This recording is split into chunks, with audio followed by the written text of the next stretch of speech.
What's really good, my people? Welcome into No Ketchup Chicago, for Chicago, by Chicago. I am your host, Sean Little. Nick the Quick couldn't make it tonight, so I had to. I had to call my guy, Arturo Gotti, in the building. What's good, man? Long-time listener, first-time, we call it guest host. Pretty much. How you living? I'm living good, man. Good. Before we jump into that, AD Anthony Davis requested trade, and some people seem to think that he would ever think about coming to Chicago. So we're going to talk about that. Okay. Him possibly in a Bulls jersey, what you would give up for him to come to Chicago, first round picks, the whole roster, etc. Right. We're going to get into that. And then we're going to talk some NBA stuff. All-star games around the corner. All-star starters have been named.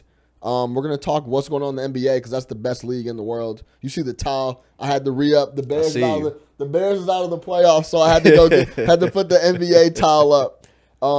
This is from the Garden too, by the way. This is a relic. Yeah, I peeped that orange. Yeah, that's from the Knicks. The Knicks. That's not live from the Garden Knicks game. I got that tossed to me. You need that's that. What's up? Yeah. So we're gonna talk some NBA.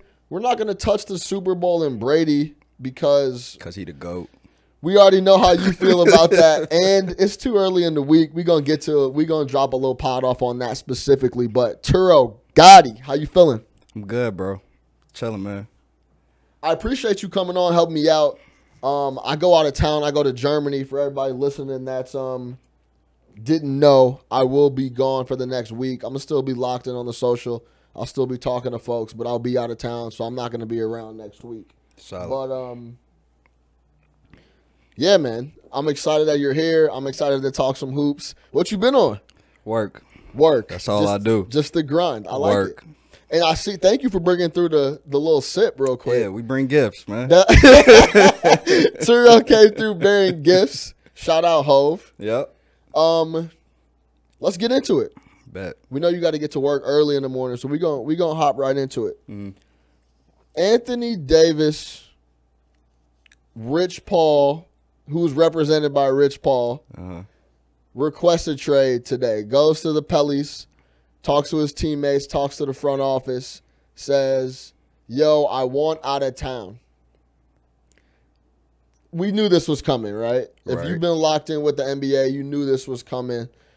Before we get into can he go to the Bulls, give me your first thoughts. Give me your thoughts on AD. Give me your thoughts on him requesting a trade, and where do you think he kind of fits in this whole best player in the world conversation? If you want to go best player in the world, man, I might put him top 3. He got to be around there. Like, it's crowded up there, but I'm thinking Brian, KD, then AD. That's my order right there. So AD is top 3 definitely. Because he does it all, bro. And it seems like he's been in the league forever. He's 25 years old. Like, straight like that. I didn't even know that. He's 25 years old. Right. Like, you knew that, but you don't really think about it because he's been in the league like 6-7 years now. Right. Putting up numbers. He's already on a max deal. Like, this guy's got to be like 30 years old, right? Like, nah, bro. He's 25 years old. So, of course, how Bulls fans do, I tweeted earlier, Anthony Davis is less likely to come to the Bulls than Jim Boylen winning Coach of the Year. Negative % chance he comes to the Chicago Bulls. You feel what I'm saying? I feel you. Aaron, pull me up real quick. I double-checked that. I should be on there, but pull me up real quick because I'm going to – if you type in AD and Bulls on Twitter, we're going to pull up some of these takes that, some of the random people got. Right. You know what I'm saying?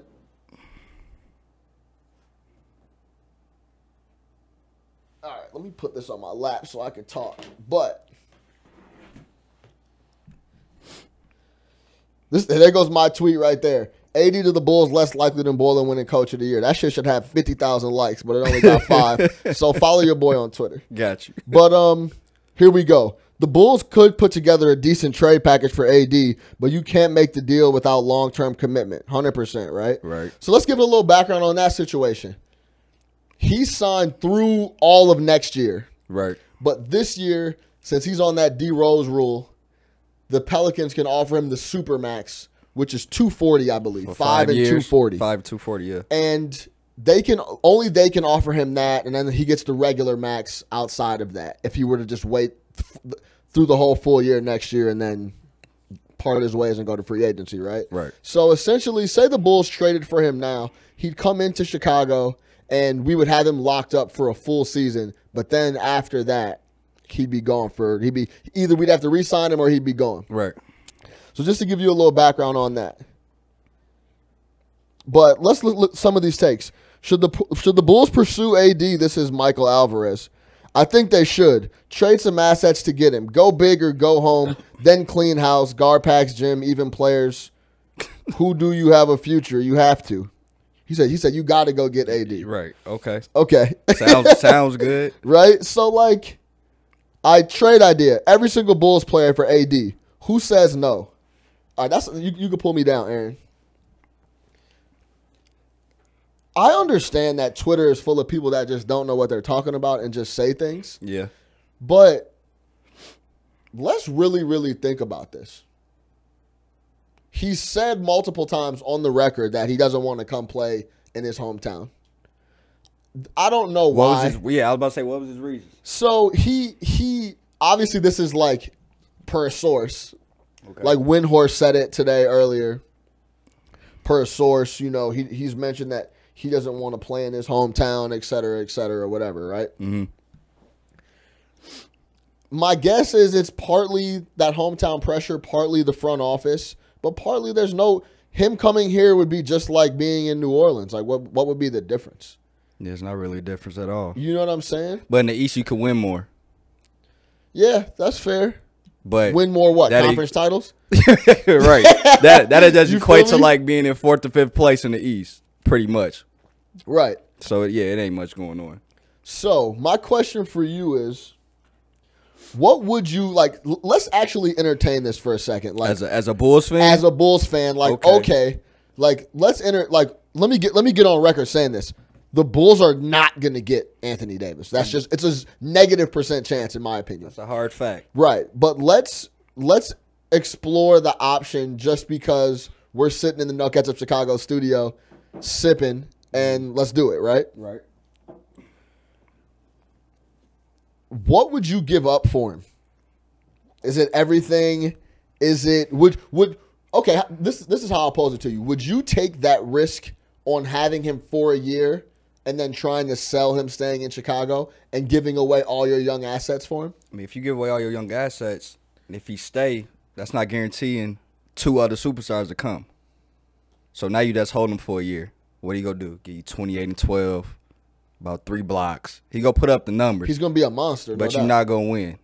So I don't see the point. As a Bulls fan, yeah, you will give up everybody. Even guard packs, that's clean house, like you said, but I don't know, man. With AD, for what? That's what I'm saying. Right.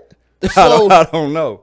As a Bulls fan, I'm like, yeah, I would love to have Anthony Davis, but at the cost of Markkanen, Wendell, 3-1s, and Levine, and everybody, right? For the opportunity to have him for a year, like, nah, bro. Yeah, nah. That's not the answer. It's not nah. That's not the answer whatsoever. All, now listen to this though. What if AD gets strung out, like the trade process gets strung out till after the lottery, and we get the number 1 pick? Okay. Would you then try to figure out a way to, would you include, so say we can keep some of our young assets, would you include the number 1 pick as like basically Zion Williamson as the key piece, and then try to get Zion and say Markkanen and someone else for AD, or switch in Wendell or whatever. Levine stay with Wendell. I guess in other words, would you trade Williamson for AD plus some more? Hell yeah. Yeah. In a heartbeat. So you're on the proven track. I'm not sold on Zion. Let's let that be known. For some, yeah, I'm not sold on Zion. Wait, talk to me about that. I just see a super athlete. Can't shoot the ball for nothing. And he just, I don't know, man. His athleticism in college ball, you could do that. You could dominate, college basketball that way. That's like Mike Beasley. He did that at Kansas State, putting up numbers, and way less athletic. But then you see the game don't translate into the NBA. Jump shot wise.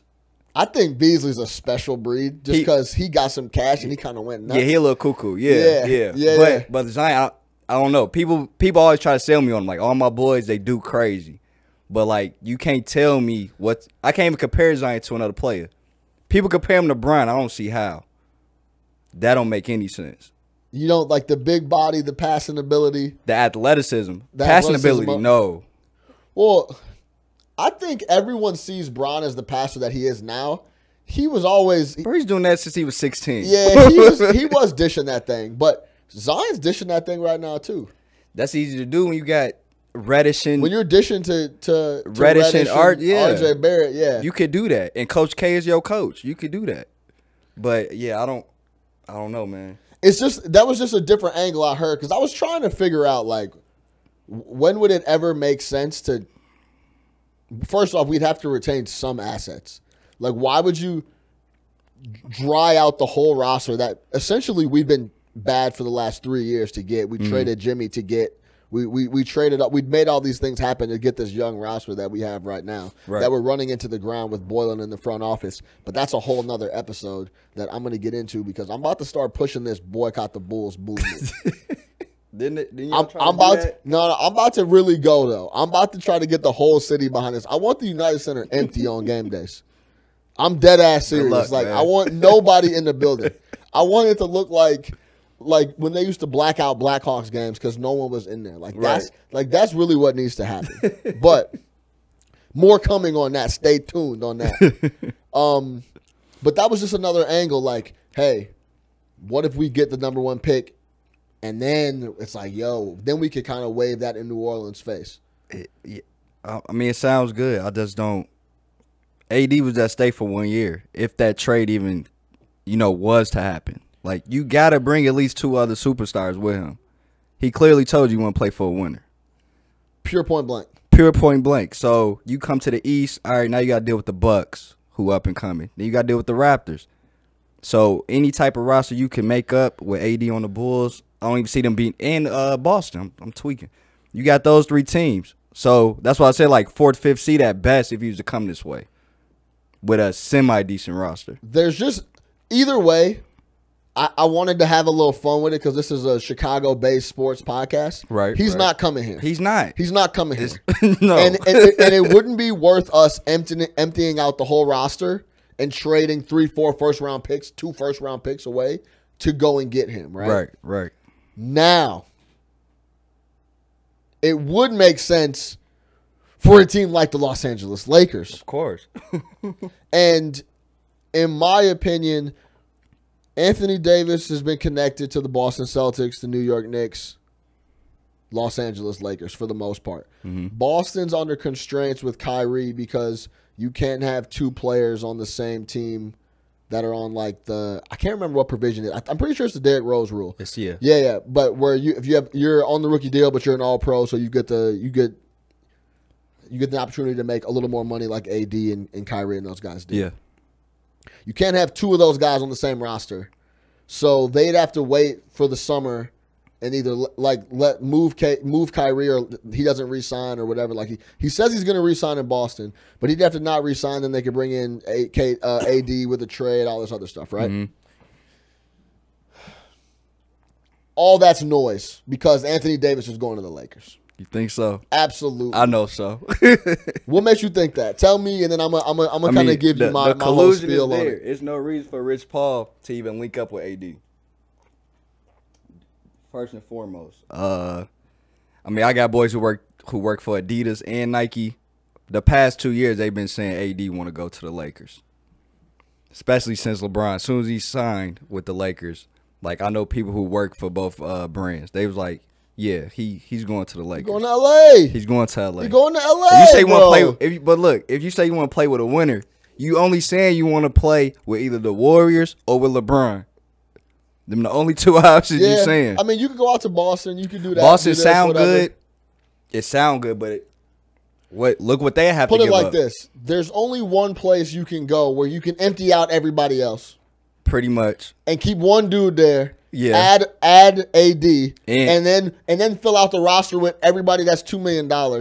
You could still be a serious problem. Right, that's the Los Angeles Lakers. Right. We was talking about early. Me and my guys. We was talking about Kyrie. Is he able to go to the Lakers with AD, or like you said, AD can't go to Boston because of that contract? So from my understanding, well, Kyrie's a free agent at the end of the year. He has to re-sign with Boston. He has to, or he has the he has the option, and he's saying that he is going to re-sign with Boston. All right, so I personally think AD going to LA, and I think Kyrie go join. You think Kyrie's so you think that whole spiel with him saying, "I see what LeBron was trying to do," and he like coming to his senses, he come back to father. He coming back. He coming back to Bronny. Parental. He want to come back to father, man. I mean, from my understanding, I think they can handle 2 maxes. Yeah. So I don't see why that wouldn't work. I think that's the move, man. I think you got Kyrie and AD and Brian. They want to keep Kuz, but I think everybody Kuz got to go if they're going to trade, bro. Everybody want Kuz. They're going to have to. They're going to have to give up everything. Yeah. If they're going to trade for him, especially in this next 7 to 10 day window. I think the deadline's the 9th. Yeah, they said February 9th. Yeah, so it's like 10 days, right? So they're going to have to give up all those dudes. Pull me up real quick, Aaron. I'm gonna pull up a couple things from Nick Wright tonight. I know a lot of people don't rock. You don't rock with Nick Wright, do you? I rock with Nick Wright. Yeah, but he be on Bron a little too much though. Yeah, he loves Bron. And I'm a Bron. Everybody know I'm a Bron fan, but it's like you gotta cool it. All right, pull this up, Aaron. So this is the potential trade that he was talking on Twitter earlier. I'm gonna pull up the photo. So everybody, essentially. The Lakers give up Lonzo, B.I., Brandon Ingram, Lance Stevenson, Kyle Kuzma, and Zubac, who's been balling, by the way. Yeah. And I think he even added like 2 or 3 first-round picks. Okay. He said 2 unprotected firsts. So, I mean, those are at the end of the first round if he does that because they're going to be competing for the championship. Exactly. So, how you feel about that? If you're New Orleans, you can't be too mad at that package, right? I'm taking that. Yeah. You got what's that? You got Lance. I don't know. Yeah. So that leaves Josh Hart. Caldwell Pope, who's with Rich Paul. Yep, who is with Rich Paul. Mo Wagner. You got Wagner. Yeah, he would be on there. You got Beasley. You got Beasley. You got McGee. So that would leave a couple people over there that they could then potentially add on to that. Yeah, they can. You could sign some people. What the what's that veteran minimum or whatever? Oh, I mean, then you go the Warriors route, and you go fill out the roster with people that is cool making $2 million and that want to win a championship. Like who? Taking pay cuts. Who want $2 million? Yeah, I mean, it might get a little sticky there, but you figure it out just like the Warriors do. Yeah, that's true. I mean, what, Lonzo, Ingram, Kuzma, Lance, and 2 first-rounders? Yeah. I mean, the Pelicans will instantly be a contender. Not a contender like for the chip, but like they'd be better, though. Yeah, they would be way better than the roster they have with AD. Yeah, they'd be different. If you keep Drew Holiday. Yeah, well, he's not going nowhere. He got that max. He chilling. Exactly. So, and you got Julius Randle. Shit. Right, so if you got Julius Randle. They got Mirotic over there, too. Mirotic. That's a squad. They'd have a deep squad. I don't know how Alvin Gentry will handle that, but that's a decent squad, bro. And shout out but you know Jahlil Okafor been balling the last week. He been going for like 20 and 12. But you know you're not gonna win the West because it's a team, you know. Nobody gonna win the West. Nobody gonna win the West. It's interesting, man. Listen, this was another thing I read on Twitter that I think it was Rob Perez, Worldwide WAP. He said, what if LeBron, I have a theory on this LeBron groin injury. I think he sat out on purpose. I think he's chilling, bro. Like how he did with Cleveland. I think when he first came back with Kyrie and them, how he sat out. Like, let me see how y'all work out. I think he's chilling, bro, and he's almost evaluating the team. Like, who can I move? Who do I want to be here? No bullshit. Right. I think LeBron's groin is cool. Mm-hmm. It's nowhere near as bad as it might not be 100. Nah. But he could play if he really wanted to, but I honestly think he's sitting back evaluating these young boys, and he's like, let's see who I want to keep and who I don't. So say this trade, what they say? They giving them 10 days? Yeah, I think allegedly. It was 10. It's like, right? Yeah, the deadline's like February 9th or something. All right, so can you trade Lonzo with his injury? I don't think you can trade him, right?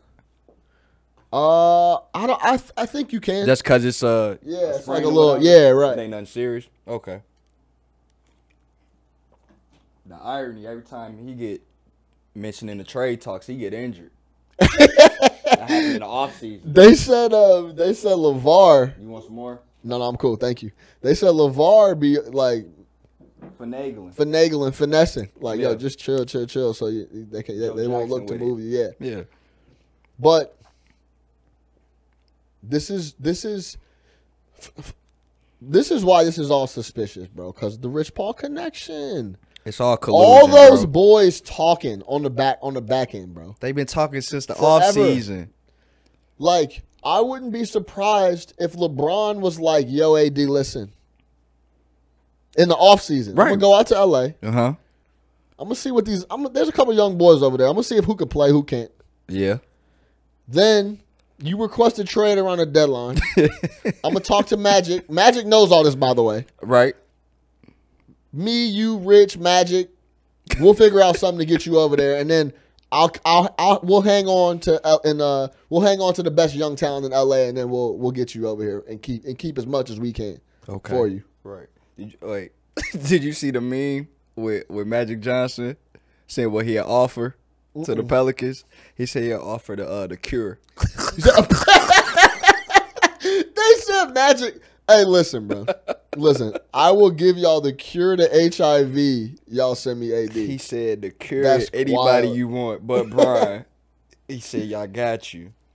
So that's not out of the realm of possibility for me that LeBron be out ahead of all this stuff now, bro. I mean, that's my boy, but that shit getting kind of corny, man. It's like you doing this for what? Even if he gets 6 rings, which he can with if he get AD and Kyrie, he could get 2 more rings. I think beating the Warriors, but you get 6, people still not gonna think you better than Mike. So what is he chasing? He keeps saying he's chasing a ghost. If he gets 6 rings, a lot of people will tilt to he's greater than Mike. A lot. Probably everyone outside of Chicago. I was about to say, no Mike fan, which is Mike fans outside Chicago. No Mike fan is going to turn over, bro. If he went and got 6 rings. Put like this. I'm like, out of all everybody I know, I'm like the #1 Bron fan, bro. If he wins 6, like the way he doing it, I'm not going to respect it. Just the way he's just recruiting people and going. I mean, it's cool to recruit. Yeah, but like you recruiting just to beat the Warriors. Once he proved to me that he could beat the Warriors, that 73 team, he already proved to me he was the GOAT, in my opinion. And he proved he was the GOAT because KD had to come. They had to recruit KD. All right, we got to beat the Cavs. We got to beat Bron. We need somebody else. We need KD. You already proved you the GOAT. That's because they got that new team. I don't even think they recruited KD like that. I bet you KD was on the phone more than they was on the phone to KD. Put it like that. No, I bet you if it's KD a relationship, I think it's 70-30. KD lost that series. I think OKC, and he picked up the phone like, man, I'm gonna come out there. I think he lost that series. Who, Durant? They was up 3-1, right? Yeah, they was up 3-1. All right, no excuses. No excuses. So for Russell either. So mind you, that year, what was that? All-Star Weekend. Draymond was recruiting him to come join him next year. Yeah, I mean, that's what I'm saying. Like, obviously, they're out there trying to get whoever, and they're welcoming everyone. But they doing that because, bro, they had to beat LeBron. Once they went 73-9, and you saw you still lost to 2 players essentially, Kyrie and LeBron. Like, oh shit, what we go do? We need KD. We need KD. That's interesting because, in my opinion, I think KD wanted to go there more than they requested him. They were more like, yeah, well, if you're willing to come fit the culture, yeah, of course we'd want you. I don't think Curry was on the phone like, yo, KD, I wouldn't say you Curry, I mean? my bad. I wouldn't say Curry. I'll say more so the Warriors, but it's like, I don't know, man. if you just look at that Cavs squad, let's say if the Thunder lost that series, right? What was they up 3-1? Yeah, they lost. They was up 3-1, yeah. Say that following year, Warriors going to have to give up some pieces. Somebody was going to lead due to free agency. The Thunder would have had the West on lock. The Spurs went old that following year. Tim Duncan retired. And the Warriors, they whole roster would have changed. And you would have still had the same Thunder squad with Deion Waiters. Deion Waiters. I said Deion Waiters. I'm saying Deion Waiters. But look, people forget when they played the Spurs in that series. Yeah. You know, before that following that prior round, he was balling. Yeah, he was. So that's what I'm saying. Like, you had Westbrook, you had all the pieces, bro. You could have beat the Warriors that following year. Yeah, he didn't want to though. He didn't want to deal with Russ anymore and all that. Before we switch over to this just NBA, I got a couple questions for you on the NBA. We're going to talk about a couple hot topics. How do you feel about the LeBron coach killer narrative? I'm going to bring up this clip from Nick Wright. I'm going to play it live, and then we'll hop in and talk about that. Okay. Pull me up real quick, Aaron. Boyer said give him a shout-out. Shout out to bro Boyer. Nick, what up? Yeah, you do that. I'm not going to do that shit. All right, let me start this over. All right, this is Nick Wright on the whole coach killing narrative of LeBron being called a coach killer, essentially. I just think there's a false narrative surrounding LeBron and coach killer. LeBron was drafted by a team where Paul Silas was the coach. Paul Silas, a year and a half in, Cleveland moved on from him and hired Mike Brown. Mike Brown was the coach the rest of LeBron's time there. Then he went to Miami. Spo was the coach the entire time there. Then he went to Cleveland, where they had hired David Blatt to deal with a young, not championship anywhere close team, and LeBron signs with them. And Blatt, a year and a half, I think with a lot of LeBron's pushing, was out the door. There's not this long list of coaches left in LeBron's wake. The only one that you can directly say LeBron helped get fired was David Blatt, and it was the right decision. They won the championship that year with Ty Lue as the head coach.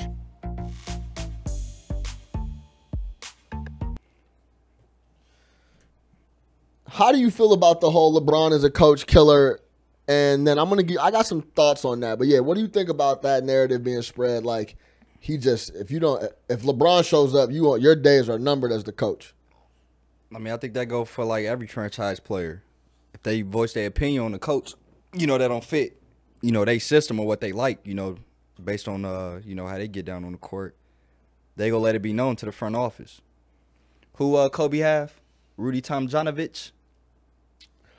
Who Kobe had? Which one? When? What are you talking about?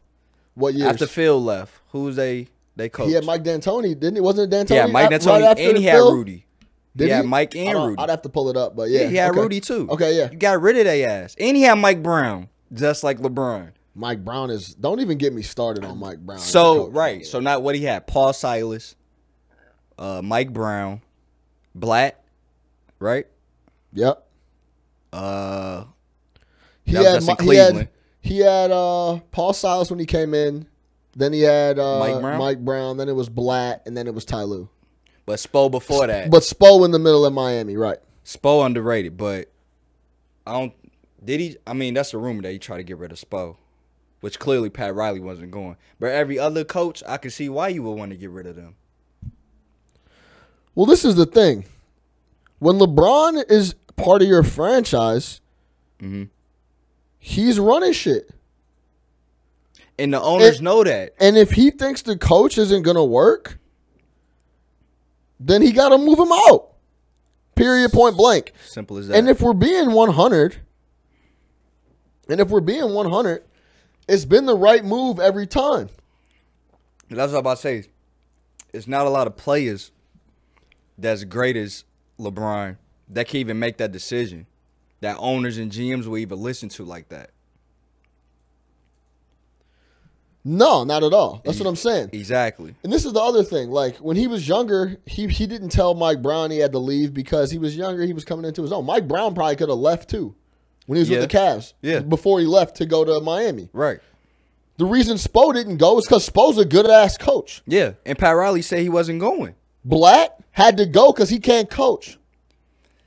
Period, point blank. Blatt's not an NBA coach, bro. He's not? No, he's not an NBA coach. So you saying that's the talent took them to the Eastern Conference Finals with Blatt? No, LeBron James. Right, so you saying that's talent, right, yeah, not coaching.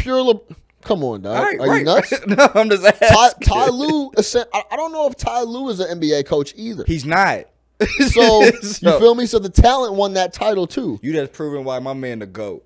But it's also one of those things where it's like so like Ty Lue might not be the best NBA coach, but LeBron knows that he can kind of manipulate the situation and kind of run shit so how he can wants. coach through him. Yeah, kind of. Exactly. Right. Like, he doesn't need no bullheaded dude like David Blatt in there trying to run a system that is not going to work. He's like, listen, bro, this guy got to go. Right. And the whole, like, Luke Walton's on numbered days, if LeBron feels that way, then...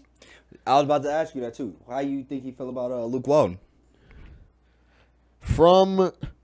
I think it's the same thing. Like, you know how he kind of is evaluating these young pieces and who can stay and who can't? Right. I think he's looking at Luke the same way. He's like, scouting Luke.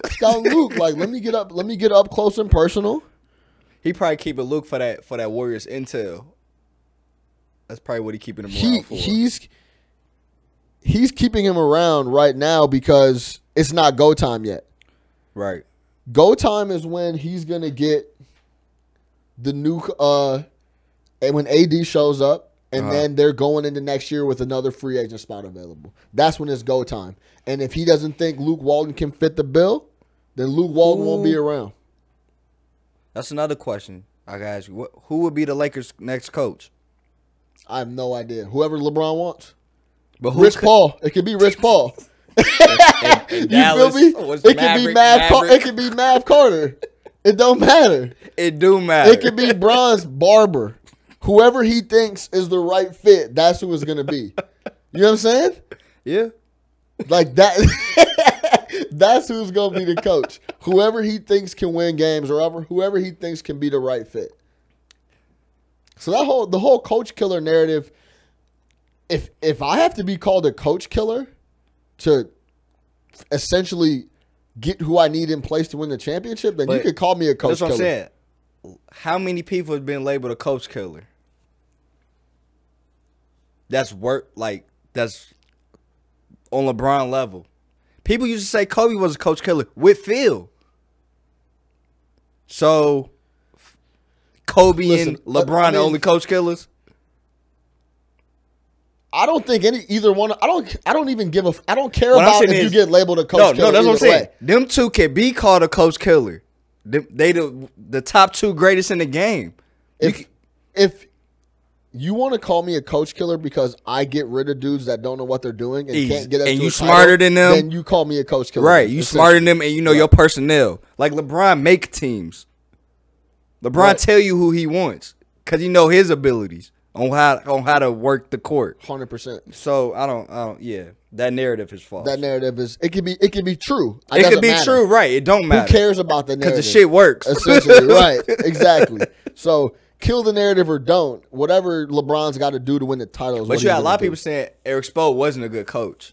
No, Spo's a good coach. Spo's a good coach. Spo's a good coach. With the bums he collected. What he's doing right now down there is he's a good coach. He got Olynyk and James Johnson balling, He's a good coach. What's Buddy Richardson? He got Josh Richardson. What's Buddy with the beard, white boy?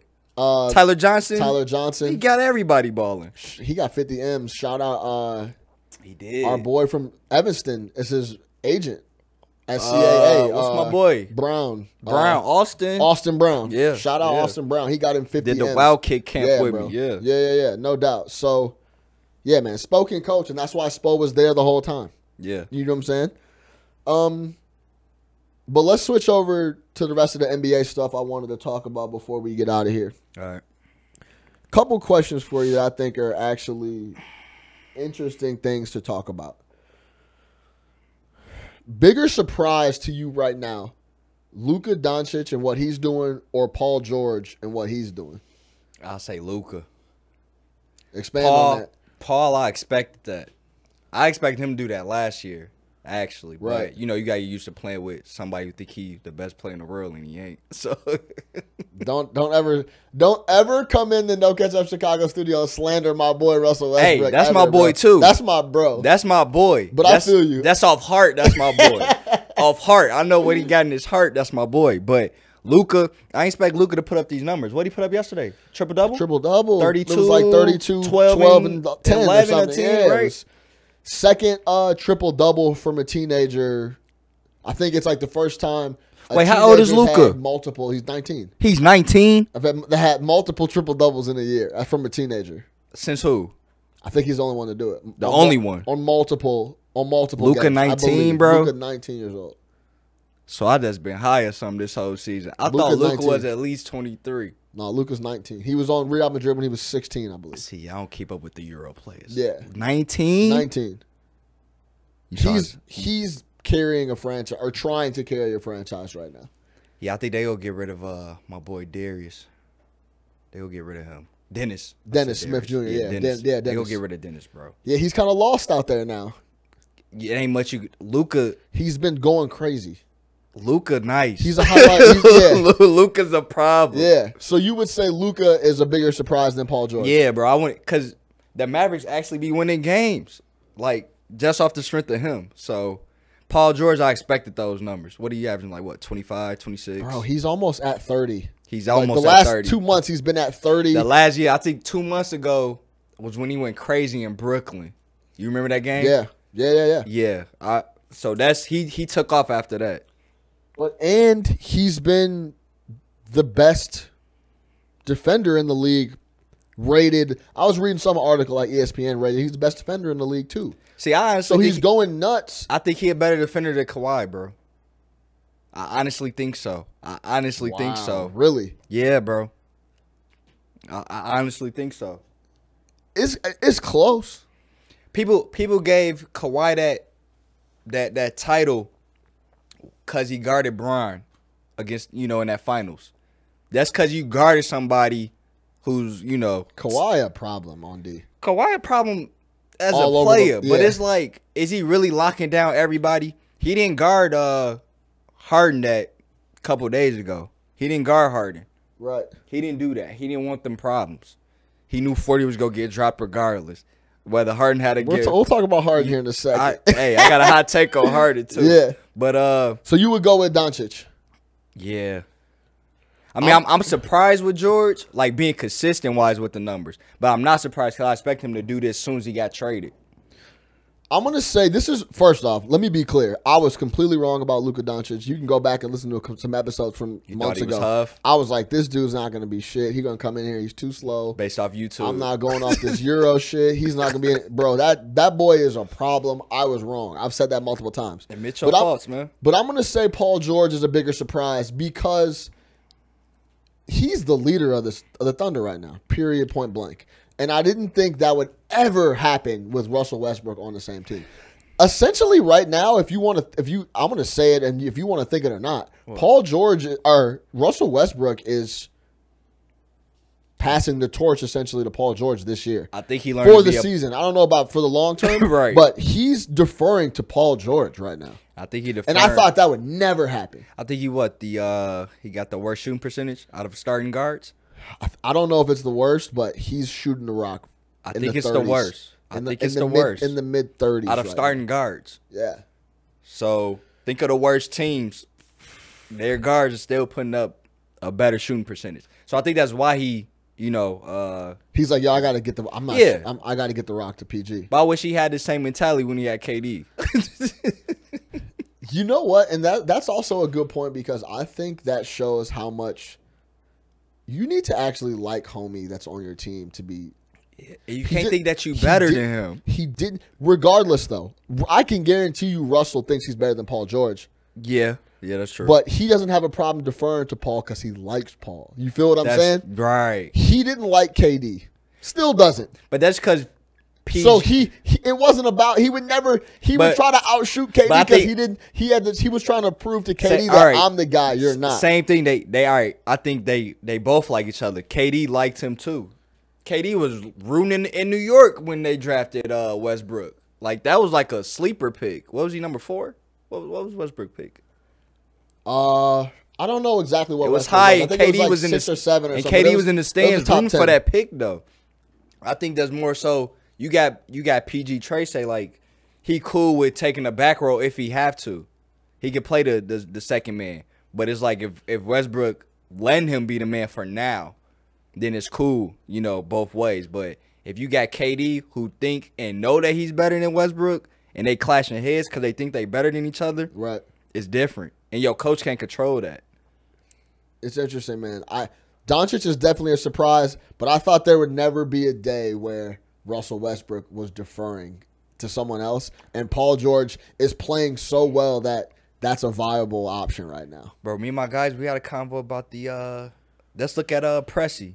Look at all the players he drafted. If they stayed. Yeah, it'd be crazy. Harden, the whole thing. Yeah. But would it work? We was having that question. We was asked that question. It wouldn't have I've worked. had this conversation multiple times. If you go back when they let Harden go, it You looked kept like the Ibaka. right play to me. You got No. Russell, you got No. KD, and then you had a big that was a rim protector and all that. And this is before the fucking league was what it was now. Right. So you had a guy that was big, a rim protector, and then you had your 2 scorers. It seemed like the right play to me. I see what he saw, in other words. Yeah, that's true. But let's move on from the Doncic versus Paul George. But that's an interesting comparison, I think, on the bigger surprise front. Yeah. Next question. What do you do with Gordon Hayward in Boston? What they signed him to? What, like 120? He got I don't even remember got the something deal. stupid. But he got the max, I'm pretty sure. What's Gordon, the max when he got on? Look it up for me. Either way, he's getting signed a ton of bread. He just signed, and he's the 5th best player on that team right now, maybe. Hold on. He got 4 and 128, essentially. 128? Yeah. You can't do nothing with him. Don't nobody want him. No, I feel you. Who wants Gordon Hayward? But what do you do, bro? Do you bury him on the bench? What do you do? We go check his stats tonight because Kyrie not playing. It tends like he put up numbers with Kyrie not playing. But that's a problem because if you're the Celtics, you want Kyrie to stay around. The other night when they played Golden State, he didn't do anything. He was 0 for 5 and he played 20 minutes. He was a 0 on the floor. Gordon Hayward. True. That is true. So what do you do with him, in your opinion? Do you try to move him? Because essentially when he gets 20, 22, 23 minutes, which he's usually getting a night, he's taking those minutes away from Tatum. He's taking those minutes away from Jaylen Brown, Marcus Morris, whatever. Look, Hayward he's been in for 13 minutes. He has 0, 3, and 3. Took 2 shots. So It's third quarter. End of third quarter. He's on pace to do exactly what he's been doing for most of the year. Ideally, you would want to trade him, but like I just said, who you go trade him for? No other team want Gordon Hayward for that amount of money. I can't. The Jazz don't even want him back. Do you try to keep playing him and get him back to where he was in Utah? You have no choice. You made that investment. You have no choice. Right. No other team wants him, bro. I'm sure they can move him if they wanted to. To who? Just give me a team. I'm sure they can move Bulls. him. I'm sure they could move him if he wanted to. But it's tough right now because he's a huge hit on the cap, and he's not doing anything. That's what I'm saying. What team, they go look at both of those factors, and it just don't add up. Who wants Gordon Hayward, bro? Give me a team that could use Gordon Hayward right now. Because right now he's averaging 11 points, 4 rebounds, 3 assists on 42% shooting. He's shooting 31% from 3. 11, 4, and 3, and he the 5th best player on the team. So let me tell you what I would do. If you're Danny Ainge, and you're I'm tweaking on the coach's name, Brad Stevens. If you're Brad Stevens, first off, which also brings an interesting dynamic into play because Stevens That's the only reason he came to Boston. Had him at Butler. That's the only reason he signed him. So that's his man's period. Right. Which I think that's his man's over Kyrie. But I think what you have to do with Gordon Hayward, Danny Ainge needs to go to Stevens like, bro, you need to sit this man down. Sit him down? Sit him down. All right, but you Bring got it. He's already been demoted to the bench. Their starting five has been Kyrie, Al Horford, Marcus Morris, Tatum, and Smart. Right? Yeah. That's your five. Yeah. Then you got Jaylen Brown, Rozier. Who else is coming off the bench? You got even the boy Theis. Right. So what I'm saying is those 23 minutes, they got to be 15, 13. Because those minutes in the playoffs. That's what I'm about to say. In the playoffs? In the playoffs. But I'm about to say. Those minutes got to go to Jason Tatum. But it's like they got to go to Jaylen Brown. They have to. But you never know with Hayward in the playoffs. That's like something you could keep off the bench, bro. Like, that's like. He adds some extra depth when you have him in a tuck. So it'll work. It's just his pay not equaling up to his, to what he brings to his output. Table. Yeah. So it's a tough situation. It's tough because of how much he's getting paid. Right. 5-128. Yes. 11-4 and 11. Wait, 4 and 128. 4 and 128. And he averaging 11-4 and 3. You said on 40% from the floor and 31% essentially from three. The boy, bro, so many plays I think who can average that. Tyler Ulis can average that. So it's kind of ugly. It's kind of ugly in that sense. So stay tuned on that, bro. I think that gets a little more interesting as the season goes on. I mean, Ainge like to finagle picks. I don't know how he'd do with trying to trade him. Because once again, bro, I don't see another team trying to grab him. It's an interesting spot because someone's going to like him enough to move him, but if they want to move him, but it just seems so crazy that they would move him. You tell me an ideal team that will work for Hayward. Some middle tier squad where he can go do whatever he wants, like Utah. Like he go down to Memphis. He could go back to Utah. No. Donovan Mitchell has taken over that. So he would get no burn. So you say he go to Memphis. He can go to Memphis, or he can go to. Memphis would be a good look for him, right? If Conley and Gasol was to stay. Yeah, but they're not. True. So I mean, the Clippers. He'd be good in Miami. Yeah, right. Some spot like that, true. Right? So. Keep an eye on that because I think that's going to be very interesting going down the road because I would, mark my words, I would not be surprised come playoff time, Hayward on DMPs. Yeah. And maybe not DMPs because that's strong. Yeah. But reduce 10, to 12, that 15 like you saying. 13 a game type 15 shit. 15 max. And not playing in the fourth type shit. Like, you know what I'm saying? Because Jaylen Brown off the deep. bench. This is what I'm saying. They too deep. So, see, I think they too deep to where they need to trade people. You got to trade like a Jaylen, maybe Marcus. I think if you trade like a Jaylen and Marcus for like another, like one solid player. Marcus just signed too, but yeah.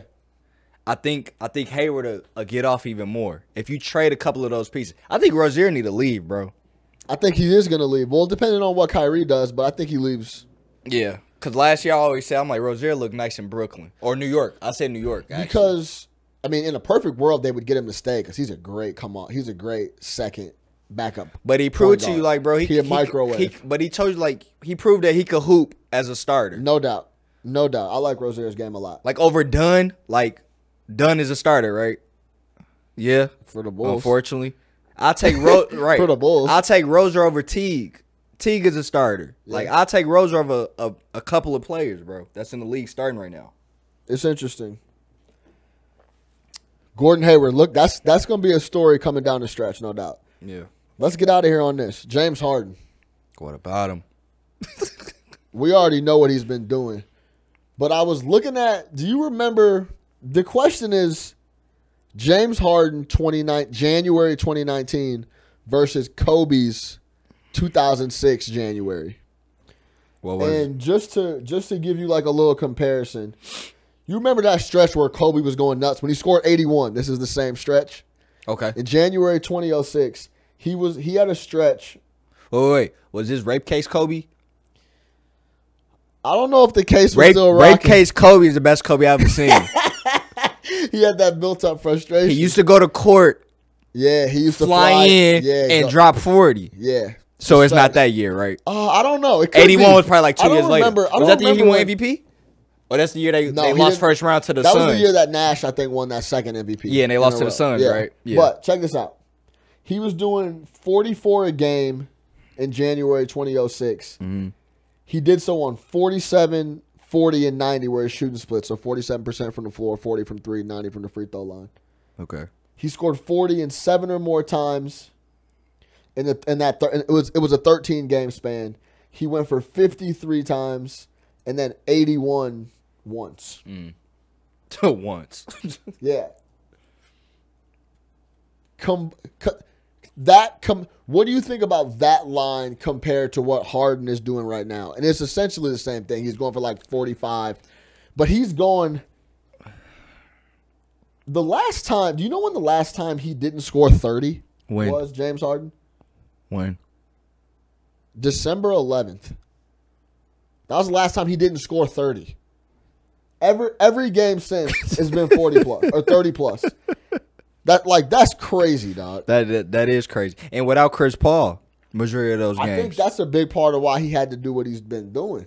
That is true. Because he's like, these suckers, we're gonna lose all these games. And Capella didn't play the last. If I don't start doing this, handful of we're gonna games. lose all these games. What was that hot take you had on Harden? No, my hot take.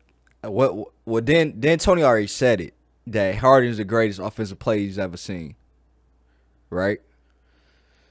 Yeah, that's what D'Antoni said. Yeah, you believe that? So I got a lot of Mike fans, Yeah, a lot of Kobe fans. yeah. I think Harden is a better offensive player than both of those. Than both of them. Better ball handler. Better offensive scorer than Kobe. I say better offensive player. Period. Overall, on the offensive end, based on what he get to do with the ball, like we haven't seen Mike and Kobe do that. And when Kobe tried to do it, that's when he lost to Phoenix, that first round, because he's bringing the ball up. Harden better ball handler, I agree with that. better finisher at the rim, below the rim actually. He Yeah, don't play above the rim, Because he's not a leaper, no. but he's still a better finisher, than both of them at the rim. Fair. He's giving you about 15 free throws. I don't know if he's finishing better than Mike at the rim. I wouldn't say finish. I say more so he giving you at least 10 plus free throws at the line every night. So I consider that finishing. Yeah, okay. All right. All right. Better 3-point shooter than both of them, hands down. Even though he took He went 5 for 20 in Brooklyn. Yeah, that don't matter. He's going to have those nights. Okay. When you're shooting that volume, you're going to have nights. That's still like a good that. percentage. You know what I'm saying? So you're All going to right. have them nights. All right, better 3-point shooter. Better playmaker than both of those. They played in the system. You just giving Harden the ball, and he just making his own decisions. And the fact he could do a triple-double off of that with the players he got, he's better. Yeah, it's an interesting take. I mean, because he's a point guard essentially that he's a 2 guard and a 1. He's a 2 and a 1 combined. Right. He plays both positions. But at the same time, you got to take into account the style that they playing now. It's more open gym type shit. Yeah, it's very open gym. The game is different, but the game is different because everybody can shoot now. So, and the court is more spread out. So you would say that Harden's January was better than that Kobe January? Nah. No? Nah. Cause now I'm looking at the players that was guarding Kobe back then. Like who? Who you talking about? Was Bruce Bowen, little ugly ass, still playing? Yeah, of course he was. You still had Raja Bell. You still had Tony Allen.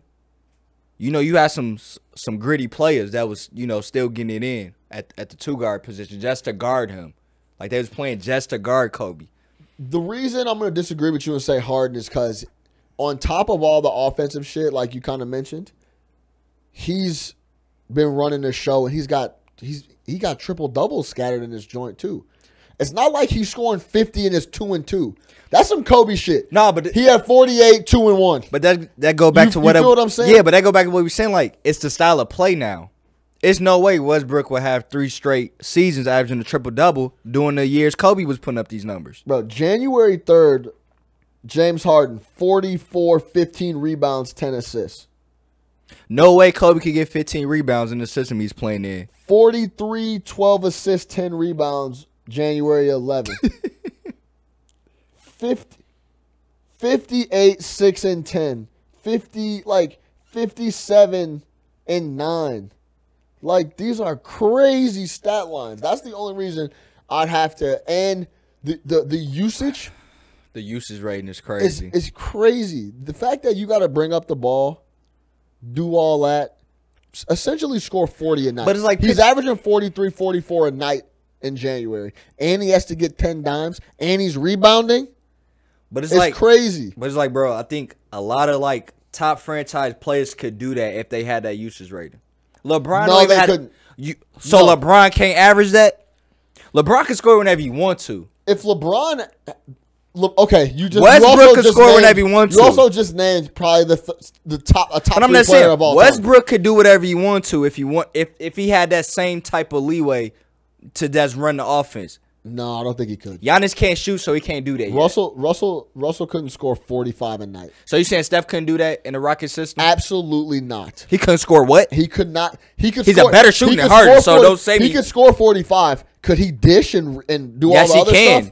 Yes. No. Yes. No, he couldn't. You kicking it out to PJ Tucker, bro. Bro, the reason the pick and rolls with Capella. The reason he's getting all those dimes is because he's going down in the paint and dishing. Steph's not getting down there to do that. You're gonna respect his jump shot to where he's gonna pump fake and drive to the. He's gonna act like he's going to the rack, which he's not. Listen, Steph Curry could not go for 45, 10, and 10. I think he can in that system, bro. I think the only dude built for this is James Harden. Really? The only guy that, bro, every single possession he comes up and brings the ball up and does that. But that's what I'm saying. He shoots the ball like Steph couldn't do that. Bro, that's what I'm saying. Pitcher. All right, Westbrook pretty much do it already. But like, bro, picture like the top players doing that every time. It will happen. You go average at least 30. I wouldn't take it up that far to 40s like how my man's been putting up. But yeah. Motherfuckers can average 30 real easy. Steph can give you 35 in that system. So you just gonna knock off 10 points. Pretty much. You just gonna knock 10 points off. But then they've been winning these games like outright. Like a lot of them. They haven't really been that close. No, they've been winning, edging him out. He's been they ain't been But you know what's been helping him? They ain't been blowing nobody out, no doubt. The boy Fareed. He's an addition. He's been helping him. He's an addition, no doubt. Yeah. No doubt about it. Bro, let's get out of here on that. Churro. Yes, sir. I appreciate you coming through, my G. Thank you, Thank you for bringing the drink, man. If you have not already subscribed to No Ketchup Chicago on YouTube, make sure you do that. Give us a 5-star review on iTunes. Check us out on Spotify. We're everywhere on the podcast space. Make sure you follow us on Instagram at No Ketchup Chicago. For Arturo Gotti, Plugged Cone, I am your host, Sean Little, man. Thank you for tuning in, everybody on the live stream. JM, Nick Boyer, Mike Tapp, Bearsbound, Terrell McCarter. Who else is on here? Nicholas. Drew Castillo, Eric Adams, my guys, Sports and Shoes TV, everybody that joined us. Thank you so much. No Ketchup Chicago, for Chicago, by Chicago. Listen up. AD going to LA, bro. Definitely going to LA.